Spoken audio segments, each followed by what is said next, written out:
Welcome to Left, Right, Center, where we are covering Colorado politics first on CBS News Colorado. Joining me, our analysts, Democrat Mike Dino and Republican Sandra Solon. It's great to have you. She's in for Dick Bottoms this week. We have a lot of ground to cover, so let's dive right in, starting with how tax dollars are being used on political consultants. I reported this week how Jefferson County commissioners, Jefferson County School District, RTD, and Arapahoe County are all using hundreds of thousands of taxpayer dollars to hire political consultants to figure out how to get more tax dollars. Jeffco and Arapahoe among a handful of counties that still have protections under the Taxpayer Bill of Rights, which means they have to ask voters before hiking taxes. Both say they haven't decided if they'll do that yet, but once a measure is on the ballot, a local government can't spend more than $50 to support it. But they can spend all they want in the months leading up to it. So, Sandra, I interviewed a Jefferson County resident and government watchdog, Natalie Menton, for this story.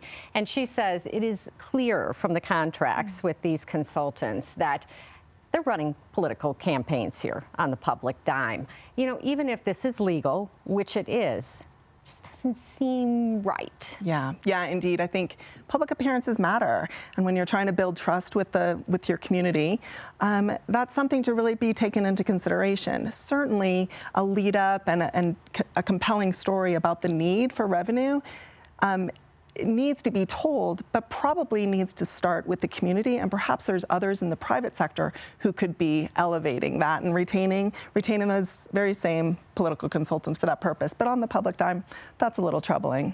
Especially when you're making the point that we need more money, right? And we're spending your money to make the point that we need more money, right? Absolutely. It does seem a bit untoward. Yeah. So, Mike, with property taxes soaring, do you really think voters even have an appetite for more taxes in 2024? Well, we're going to find out this month. I mean, those are coming out, right, Sean? And I know it'll be a topic when they do. People are going to go crazy. I mean, we saw the valuations last year, and they're insane. I know mine was. And so it's tough. It's an election year. They're going to be voting on the economy. The president's getting a little more of an uptick there, but of course his challengers, if it is former President Trump, he's criticizing it. And, you know, the stock market's on an uptick. I guess it really will depend on how people feel at that moment. Yeah. Gas prices are supposed to soar, so. Oh, no. You know, it all depends. I think eggs have stabilized, you know. These federal dollars are running out for local governments, and that's part of why a lot of them are thinking of going to the ballot. Yeah, well, the state learned that they have to not only obligate, but spend all their pandemic relief funding by the end of this year. Right. Well, as promised, state lawmakers have begun rolling out bills to address Colorado's affordable housing crisis, including a bill that would prohibit residency occupancy limits statewide, except for health and safety reasons, along with a bill giving homeowners the right to have accessory dwelling units, which some local governments don't allow. Yet to come are dueling bills on short-term rentals, one that would treat them more like a hotel in the tax code, the other would only tax them as lodging property if a person owns more than one of them. So, Mike, you know, do you think these short-term rental bills are going to make a difference when it comes to affordable housing? I mean, I look at some of these places in the mountains, they're like, you know, $1 million properties. Yeah, I mean, I think government can work on the margins, but, you know, I was raised by two parents who worked in the banking industry, and they instilled in me, you know, we're in a market economy. And that's how we got here. I mean, people found this state desirable. And I was just walking around my neighborhood this morning, and you just see, you know, the houses have been scraped. All the affordability is gone. Right. And I don't know how you get it back. But short-term rentals is also a way for people to make money. Right. And it helps drive the economy. So it is a fine balance. And I think government, in terms of affordability, they can only find ways on the edges to help. Yeah. You know, I did a story on these short-term rental bills this past week, and I get both sides of this. You know, if you're running your home like a hotel, shouldn't it be taxed like a hotel? But I also think, you start with property taxes going up, you start raising these taxes even more, and what are people going to do? They're going to raise rent, and that's going to affect tourism, and so it's going to I just don't know, Yeah, I agree. You can see and argue both sides of the issue. Short-term rentals have most certainly had an impact on affordability in the mountain communities, particularly. But short-term rentals have also been the means by which many have been able to afford a second home. They've been able to pencil out the opportunity to have a home in the mountains. And with I-70 traffic, it's ideal to be able to be in the mountains, during your winter ski weekend. But of course, it does cross the line of being a commercial endeavor. And there is a fairness question on both sides of the issue, both for the community themselves, but also for the property owner who again, has reasons why they've made this purchase. So it's a dilemma and not easily resolved. Yeah, it's going to be a big battle down at the Capitol this session. Up next, how Ken Buck continues to be a thorn in the Republican Party side. Stay with us. Welcome back to Left, Right, Center. The impact of endorsements in political campaigns is often negligible. But when the United Auto Workers Union endorsed President Biden this past week, he traveled to my home state of Michigan to thank union workers, which made former President Donald Trump very mad. So, Mike, Colorado has seen an uptick in workers joining unions, while nationally there's been a decline in union membership. President is pretty chummy, with the union leaders, but is that going to translate into those union workers supporting him in the 2024 election?